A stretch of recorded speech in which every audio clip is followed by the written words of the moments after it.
I ran up and down the street where he was, Glen Haven, finally found a neighbor who was willing to swing by and pick us up. Most people had already gone at that point.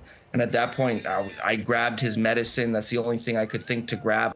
Turn around, Dad. We got this. And at that point, we jumped in his car. This guy, Jeff, neighbor we'd never met before, but, salt of the earth, saved our lives.